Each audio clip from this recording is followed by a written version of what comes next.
Alors certains m'accuseront peut-être de ne pas être patriote, je leur répondrai qu'en effet, ma vraie nation dans mon cœur, ce n'est pas la France, mais le monde entier.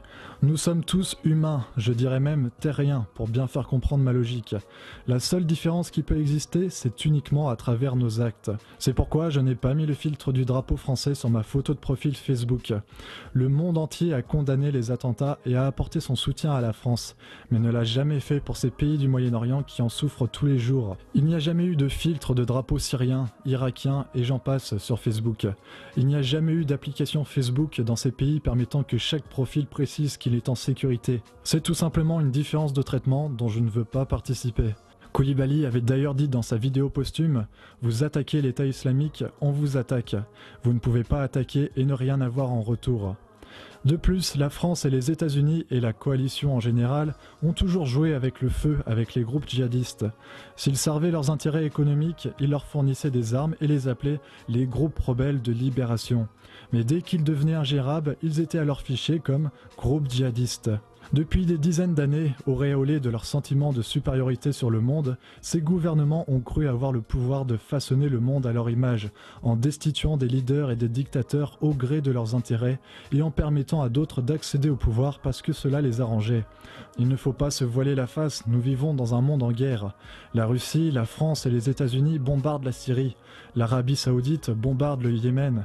Les opérations françaises se poursuivent au Mali et Obama a annoncé que ses troupes ne quitteraient pas l'Afghanistan. Ces pays qui prônent la paix en faisant la guerre sont de plus les plus gros vendeurs d'armes au monde. La France a d'ailleurs battu son record cette année au niveau des ventes d'armes et le gouvernement s'en est félicité. Notre président Hollande a tenu le même discours qu'avait tenu George Bush devant le Congrès américain peu après les attentats du 11 septembre, clamant haut et fort « Des ennemis de la liberté ont commis un acte de guerre contre notre pays ». On sait aujourd'hui ce que ce discours a engendré par la suite. Et d'ailleurs, sans l'invasion des Américains en Irak, il n'y aurait jamais été question aujourd'hui de Daesh. Daesh détient 60% des puits de pétrole en Syrie et 10% en Irak. Ils vivent des puits de pétrole qu'ils contrôlent. Très bien, mais qui achète ce pétrole ?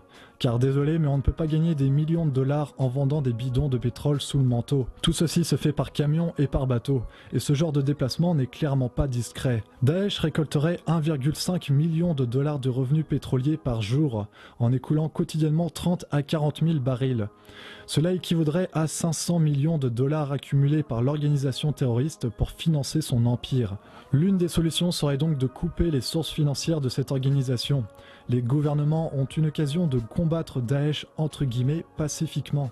Mais bon, vous savez, je pense que si les grandes puissances le voulaient vraiment, Daesh n'existerait plus. Et c'est exactement ce qui se passe ici. Les gouvernements mentent. Tous les gouvernements de l'OTAN. Ils ne mènent pas un combat contre le terrorisme, mais ils pratiquent eux-mêmes le management de la terreur. Les personnes qui sont mises en scène, qui perpètrent les attentats, sont dans 95% des cas très bien connus des services de sécurité. Et le problème, c'est que nous savons aujourd'hui que l'État islamique, AIES, ISIS, EI, peu importe quelle abréviation on leur donne, on ne pourrait pas les imaginer sans la CIA, qui a commencé à entraîner des parties importantes de ses troupes en Jordanie il y a quelques années. Et ce qui se passe maintenant, c'est qu'ils arrivent ici en Europe parce que les managers le veulent ainsi. Ils ont pour cela des motifs très concrets. Nous nous trouvons devant un crash financier et nous avons d'énormes problèmes de politique intérieure, de politique monétaire, de politique financière, de politique économique et nous ne voudrions pas que la population se défoule sur le gouvernement comme celui-ci le mériterait. Alors on les distrait avec ce genre d'attentat. L'attentat de Paris sur Charlie Hebdo est très clairement un attentat terroriste manipulé. Il y a assez d'indices pour cela. Non seulement les auteurs étaient connus des services secrets, mais justement la carte d'identité laissée dans la voiture, c'est une chose qu'aucun braqueur minable n'aurait faite. En principe, on devrait trouver tout le déroulement étrange. Les témoignages personnels au sujet des auteurs sont étonnamment positifs. Tout cela n'est pas cohérent. Et ensuite, nous avons un écho médiatique indiscutablement cohérent qui semble convenu et finalement, nous avons l'écho politique. En Allemagne, les droits des citoyens sont restreints, ainsi que le droit pour avoir un passeport. Et tout ça, ça a été tout réglé en un rien de temps. Le sujet du management de la terreur, Je l'ai enseigné à l'époque aux soldats et j'en ai aussi donné une définition. C'est justement l'instruction, l'armement, l'approvisionnement donné, le paiement, le personnel politique et aussi les mesures disciplinaires. Il y a des lancements de drones US au Yémen où les troupes d'Al-Qaïda qui réussissaient ne voulaient pas obéir. Alors justement, certaines de ces personnes qui n'ont pas voulu obéir aux ordres ont dû être éliminées, etc. C'est un business très violent, sanglant, et ça englobe des victimes humaines dans les populations innocentes de ces pays où cela se déroule, comme par exemple maintenant, justement à Paris. Est-ce que cela fonctionne? Apparemment, cela fonctionne. Comme nous le voyons, l'attention de tout le monde est détournée. Le président français Hollande, qui est absolument impopulaire et qui était à 13%, a connu d'un coup une augmentation de sa popularité qui est passée à 29%. À l'époque où je faisais mes opérations d'infiltration avant le 11 septembre, si je voulais ouvrir une enquête pour terrorisme sur des personnes, le FBI m'aurait demandé à quelle organisation terroriste ces hommes sont-ils affiliés. Dans les récentes affaires, j'aurais répondu en fait, ils ne sont pas affiliés à des terroristes. On m'aurait demandé, ok, mais quel genre d'armes ont-ils? Ils n'en ont aucune. Quelles ressources ont-ils pour acheter des armes? Ils n'ont aucune ressource.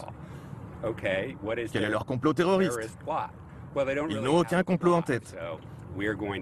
Donc, on va lancer l'opération d'infiltration, leur fournir les armes, l'argent et l'idée de l'attaque. Pour moi, c'est de la fabrication d'affaires. On dirait que le FBI essaye d'entretenir la peur dans l'opinion publique et auprès du Congrès qui décide de leur donner de l'argent et du pouvoir. Plutôt que de se concentrer sur les personnes qui menacent vraiment la sécurité intérieure, ils vont à l'opposé en se disant « Ok, le prochain cas, on va le rendre encore plus sexy. On va apporter des grosses armes, un complot qui fait peur et on va faire en sorte que les gens appuient sur la gâchette pour que cela ressemble le plus possible à quelque chose de sérieux. » Pour lui, le FBI stigmatise l'islam et les musulmans injustement. Pour lui, le FBI stigmatise l'islam et les musulmans injustement.